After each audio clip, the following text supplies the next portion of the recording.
Crossroads by Tim Sprague. In the middle of nowhere, under a sky of darkness filled with unrecognizable stars, there is a crossroads. Its roads are made of rocks and dirt, and walking along them fills the cold air with dust. Brown brittle grass covers the sides, making it difficult to see where the road ends and the battered landscape around it begins.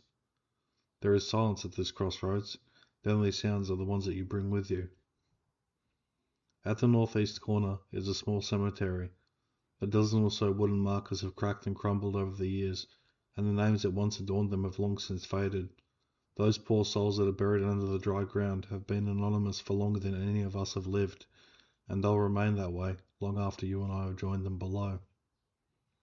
On the northwest corner are the barely visible remains of what was once a path leading into a large crop field. At the center of this field are the ruins of an old farmhouse. The family that had built it had seen it as their greatest accomplishment, a reward for decades of struggle, suffering, and toil. There had been happiness in that house. Laughter and love had filled its walls. In the end, those same walls had echoed with unanswered prayers and horrified screams. They had been covered in thick blood and sticky gore. With the family gone, the farmhouse had been left to rot, and that rotting continues still. The structure's bones look out over the crossroads like a gaping, malformed skull. The other two sides of the crossroads are filled with fields. The colour is not the cheerful gold of wheat before harvest, but is instead the yellow of dead plant matter. The fields extend far beyond the limits of human sight. They are vast seas of lifeless decay. The roads extend off in different directions, each stretching towards a different point on the compass. These roads lead to everywhere, and they lead to nowhere. A young woman, barely out of childhood, once stumbled out of a dingy apartment building in a bad part of Chicago. She had done something bad, something that she couldn't see any way to come back from. All she could think of was escaping, fleeing into the night to leave behind what she had done. With red stains on her dress and a cocktail of narcotics pumping through her veins, she stumbled down the concrete street and under a rusting metal bridge. Less than an hour later, she hung 3 feet off the ground inside the remains of the farmhouse, a broken piece of timber from the first floor ceiling shoved through her mouth and out the back of her skull. Her glassy eyes were wide, and her pale skin was covered in deep scratches. Blood dripped in thick droplets from her many wounds until her body had nothing left to give. It pulled underneath her as it soaked into the old wood. There was a day when a lawyer in Tallahassee was feeling particularly proud of himself. He had just gotten one of his more affluent clients released from jail without the client even being officially charged. The client had been extremely grateful, and he had made sure to show that appreciation in the form of a large payment.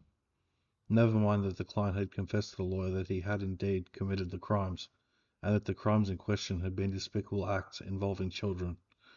None of that was important to the lawyer. What was important to him was the increase in both his bank account and the bragging rights his performance gave him over his peers. Thinking of the things he would do with his new financial windfall, the lawyer left the courthouse and walked down the sidewalk. It was a bright day, and he took a deep breath of the warm Florida air as he allowed a self-satisfied smirk to spread across his face. He turned the corner and looked down as he retrieved his cell phone from his suit jacket. The cell phone eventually ended up deep in one of the dead fields south of the crossroads. Its screen cracked and back snapped off. It was a long way away from the lawyer, who laid face down in the middle of the path, leading away from the crossroads to the west. His body was twisted and broken, and it was pushed down into the ground so far that it nearly disappeared into the earth.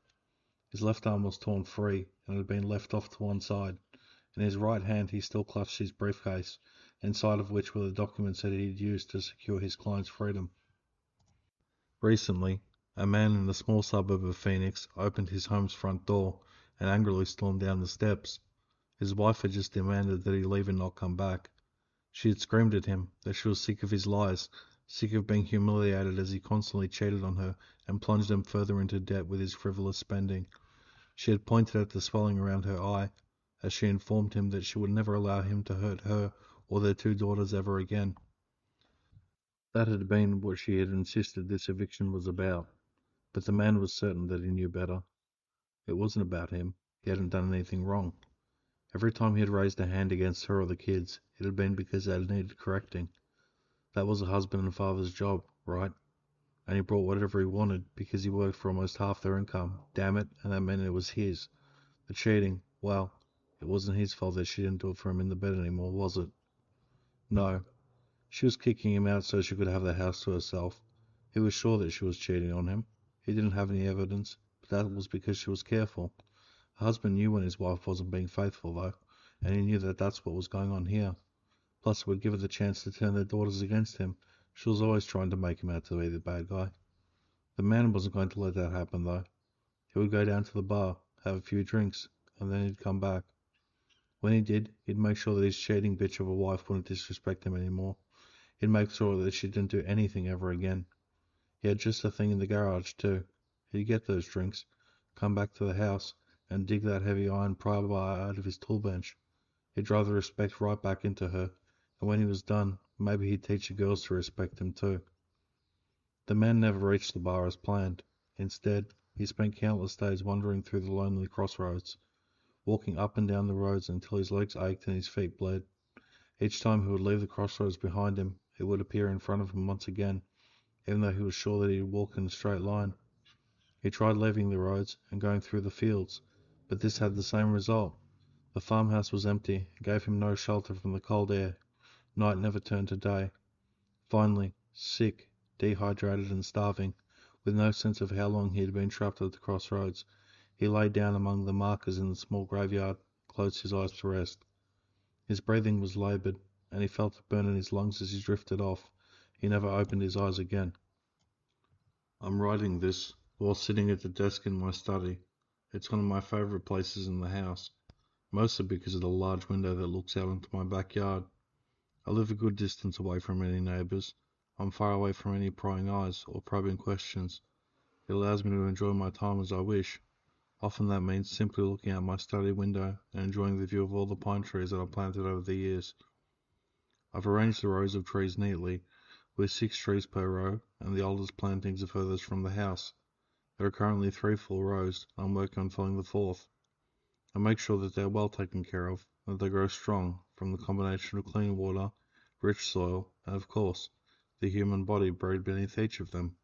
1 body per tree is really all that you need. As the body breaks down, its nutrients become a very potent fertilizer. This morning, I woke with the musty smell of decaying grass in my nostrils. My bedroom was cold, despite the hot summer day outside. When I swung my feet over the side of the bed and stood up, I could feel dirt and stone crunch underneath them. Soon it will be my turn to stand at the crossroads. This place that is so damned it has been excised from the natural world has taken notice of my lovely trees, and wants me to walk its roads and explore its ruins. It has chosen me to be the next to satisfy whatever it is it hungers for.